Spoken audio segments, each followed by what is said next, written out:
Hey everyone, Mr. MC here.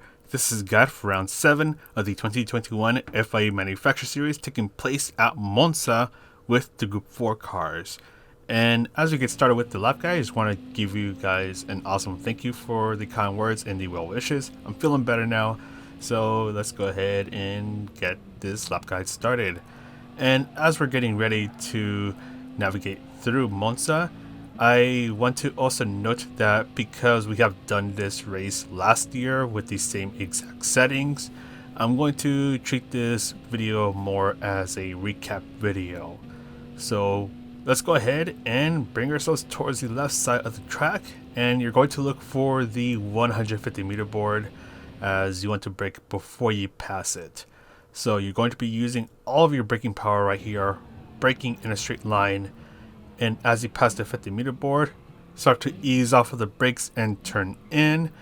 And you want to do a little braking and throttle control as you make your way out of the chicane. So nice and easy on the throttle so the car doesn't start to lose control. And then that's when you start to fully accelerate.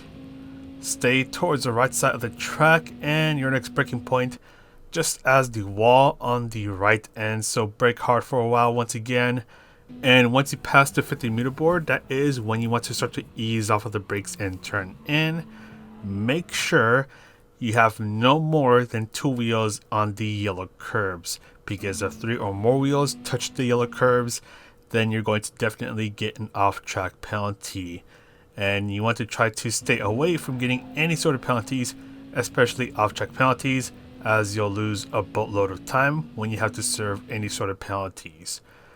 So next braking point, just as you pass the 50 meter board, quick burst of braking, nice and easy off of the brakes, and slowly start to get on the throttle.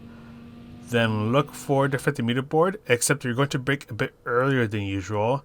Use the shadow as your braking reference if needed. Quick burst of braking and get on the throttle as soon as you can. So let's go ahead and fast forward through this. Bring yourself towards the right if you haven't yet. Look for this path on the right. That is your next braking point. And you want to do a little bit of braking and throttle control as you make your way through Ascari, just trying to maximize your exit speed. Bring yourself towards the left side of the track, and finally for the Parabolica.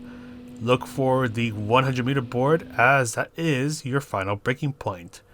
Brake hard for a short while and slowly ease off of the brakes as you turn in. Get as close as you can to the curb on the right, and just as the curb is about to end, that is when you can start to fully accelerate. Bring yourself all the way to the right. But that is pretty much it for the lap guide. Let's go ahead and take a look at the strategies. And as we go on over to the qualifying session, you have 5 minutes to try to get a good qualifying time. So you'll have 2 chances to try to get the best qualifying time possible. As soon as you're out of the pit stops, start to get those tires warmed up, because it does take a bit of time for the racing hard tires to warm up. And also, especially for the higher splits, look for a slipstream buddy, because slipstream qualifying is going to pretty much be mandatory in those higher splits.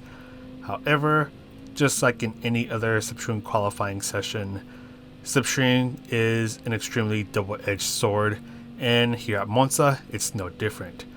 So with the slipstream qualifying, it is possible to go even faster than if you qualify by yourself, but if you mess up or if the car in front of you messes up, that could create a bit of a problem as you two get bunched up together, and if you end up having to slow down for each other to make sure that you don't punt each other off the track, then you're going to end up losing a lot of time, and that's where the slipstream qualifying is going to backfire. So if you decide to participate in the slipstream qualifying, just be aware of that.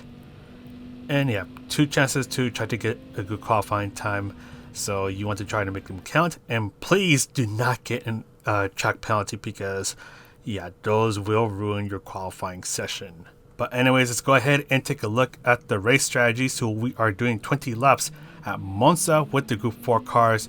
Fuel is a ×2 and the tower is a ×6. So you're pretty much going to need to do a little bit of tire and fuel managing to make sure that you're able to complete the whole race without either becoming too much of an issue. Which means, yes, just like last year, it is a no-stop race. You don't want to pit at all, especially with the pit stops being longer this time around. And as you're starting the race, just be a little more careful. Brake a little bit earlier because you have cold tires, and especially with the slipstream, you're going to need to brake a little bit earlier than usual to make sure that you don't end up in Punt City. And yeah, you saw a bit of that happen right now, and I'm going to participate in a bit of it myself because I was in slipstream and I ended up forgetting about the cold tires, and I ended up giving the Porsche a little bit of a punt. So yeah, when you're on cold tires or worn tires or under someone's slipstream, just make sure you brake a little bit earlier than usual. And speaking of slipstream is going to be crucial here for qualifying and in the race. You can use slipstream in multitude of ways, from engaging in bump drafting with the car ahead of you to try to break away from those behind you or to catch up to those ahead of you. So you can definitely use the slipstream and bump drafting to engage in a bit of teamwork. You can also use slipstream as a way to try to get past someone, so it is pretty useful when you're trying to gain a position. And it's also helpful when it comes to fuel saving. So with the slipstream, you have a bit less downforce, so your car needs less effort to try to get faster, which means that you'll be able to save a bit more fuel. And in terms of fuel, you don't need to do too much fuel saving depending on the car that you're in. For me, I just need to do a little bit of short shifting in the Dodge Viper, and as long as I was using 5% of fuel per lap or less, then I was pretty much good to go, because 100% of fuel over 20 laps equals 5% of fuel per lap. And one way to check on how you're doing in terms of fuel, press D left or D right on the D-pad, and you'll see the multi-function display on the bottom right hand corner of the screen change around. One of them is called fuel mapping, so you'll be able to see how much fuel you have left and how much fuel is remaining. You can even change the brake balance on the fly, like how I just did right now. So at the start of the race, because the tires are cold, I had the brake balance at +1, and eventually I moved it over to +2 so I can try to save those front tires. So you can definitely adjust the brake balance as you go through the race to try to satisfy the needs of your car, your driving style, and especially the tires. And as you see right now, someone did end up pitting for a tire change. I think it was an Audi TT Cup, and he's unfortunately just going to end up losing way too much time. So he was in first place. He was about 4 to 5 seconds ahead of me, if I remember correctly, and now he's going to end up something like 11 seconds behind me. So I think pit loss is around 15 seconds, which is just too much. I know last year the pit loss was around 7 seconds, but that was still too much. One stop was not viable back then, and this year it is no different. But anyways, taking a look at the tire wear and the fuel, so I did a bit of fuel saving and I had the brake balance +2 for the rest of the race, so I was able to pretty much just make sure that my tires and fuel were good to go. So throughout the race, just keep an eye on the tires, keep an eye on the fuel, and you'll be fine, unless if you're in a front-wheel drive car, in which in that case, good luck, because those front tires are going to be toast. But let's go ahead and wrap this up with overtaking zones and the penalty serving zones. So the main straight, one of the best places to try to get the overtake done, especially with the use of slipstream.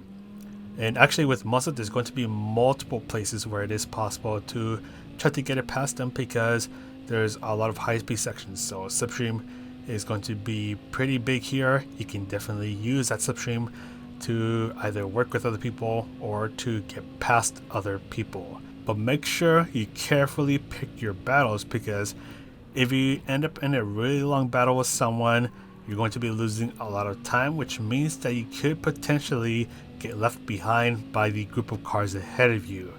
And with how strong the slipstream is in the current state of the game, if you lose that slipstream, the 3/4 of a second gap between yourself and the next car, then you're definitely going to get left behind. The penalty serving zone is also going to start right around this area, so if you have a penalty to serve, you'll be serving it here. Try not to get any sort of penalties, especially those pesky track limit penalties, because yeah, you're going to end up losing a lot of time if you have to serve a penalty. And finally, the last good place to go for an overtake is towards the Parabolica, so it is this final back straight.